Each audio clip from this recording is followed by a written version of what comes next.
Allez, c'est parti, on va se pencher sur un sujet qui nous concerne tous.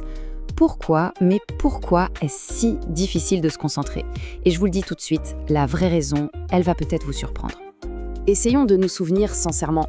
C'était quand la dernière fois qu'on a été vraiment, mais alors vraiment concentré? Pas la concentration où on jette un œil à son téléphone toutes les 2 minutes. Non.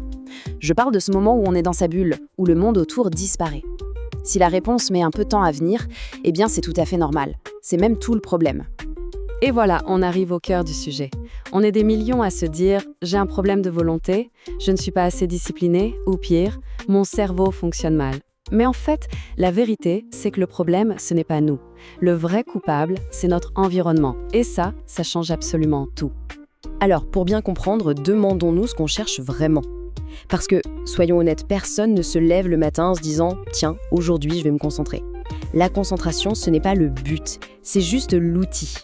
Ce qu'on veut, en vrai, c'est quoi? C'est finir ce qu'on a commencé. C'est apprendre plus vite, travailler moins, mais mieux. Bref, c'est de reprendre le contrôle sur les choses. Et la concentration, c'est justement le levier qui nous permet d'y arriver. Sans ce levier, tout prend une éternité et notre confiance en prend un sacré coup. Ok, alors pourquoi c'est si dur? C'est là qu'on touche au conflit principal. En gros, notre cerveau et le monde moderne, eh bien, ils ne sont pas du tout faits pour s'entendre.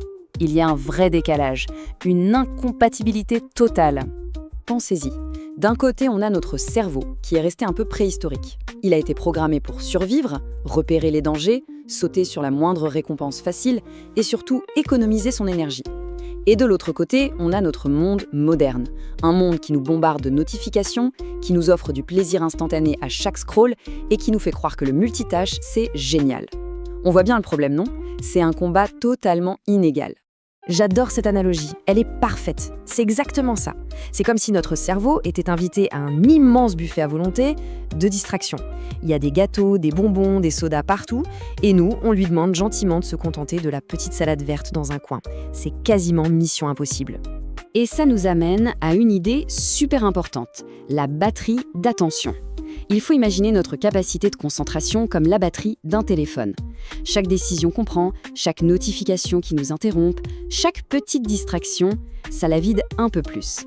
C'est pour ça que c'est souvent si compliqué de se concentrer le soir, la batterie est à plat.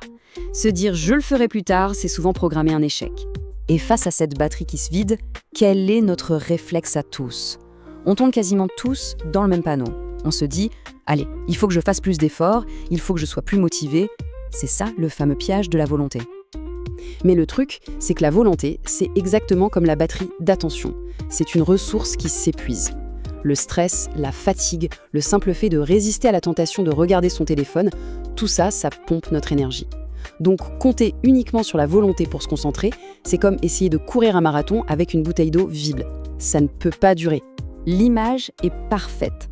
Essayer de se concentrer par la seule force de la volonté dans un environnement plein de distractions, c'est littéralement comme essayer de lire un livre dans une boîte de nuit. On peut toujours essayer, mais bonne chance.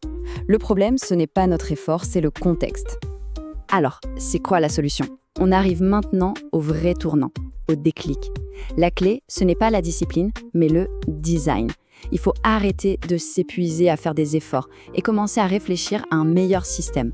C'est un changement complet de philosophie. L'ancienne manière, c'était de se battre en permanence contre les distractions. La nouvelle, c'est de les éliminer avant même qu'elles n'arrivent. Avant, on comptait sur notre volonté limitée. Maintenant, on va concevoir un environnement qui nous aide. La concentration n'est plus une lutte, elle devient le résultat naturel de notre organisation. S'il y a une seule phrase à retenir de tout ça, c'est celle-ci. La concentration, ce n'est pas un talent. Personne ne naît super concentré.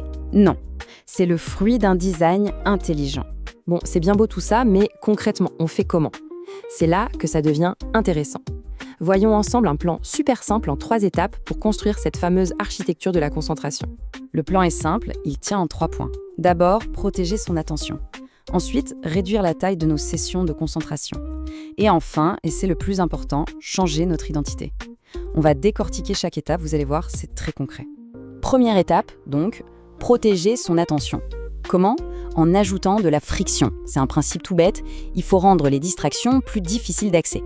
Par exemple, si le téléphone est dans une autre pièce, l'effort pour aller le chercher devient plus grand que l'envie impulsive de le regarder. Parfois, un tout petit obstacle, ça change absolument tout. Deuxième étape, et là, on a un chiffre un peu magique, 15. Pourquoi 15 ? Parce que l'une des plus grosses erreurs qu'on fait, c'est d'essayer de se concentrer pendant 2 heures d'affilée. C'est voué à l'échec. La bonne stratégie, c'est de faire des sessions beaucoup plus courtes, mais beaucoup plus intenses. 15 minutes de concentration totale, sans aucune interruption, c'est 1000 fois plus productif qu'une heure de travail à moitié distrait. Et on arrive à la dernière étape. Et pour moi, c'est vraiment la plus puissante. Il s'agit de changer son discours intérieur. Au lieu de se dire « Allez, j'essaye de me concentrer », il faut commencer à se dire « Je suis une personne qui protège son attention ». Vous sentez la nuance ? Ce n'est plus une négociation permanente, c'est juste qui on est. Le comportement suit l'identité. C'est un changement subtil, mais radical. Pour conclure, une question à se poser pour de vrai. Dans 5 ans, est-ce que notre attention sera le fruit d'un choix délibéré, intentionnel, ou est-ce qu'elle sera quelque chose qu'on subit, dicté par les notifications et les algorithmes ? Parce que la distraction, c'est le réglage par défaut de notre monde. Si on ne fait rien, c'est elle qui gagne. Reprendre le contrôle, ça ne se joue pas sur un coup de tête, mais sur des petits choix chaque jour. La vraie question n'est pas de savoir si on sera concentré, mais sur quoi on choisit de l'être.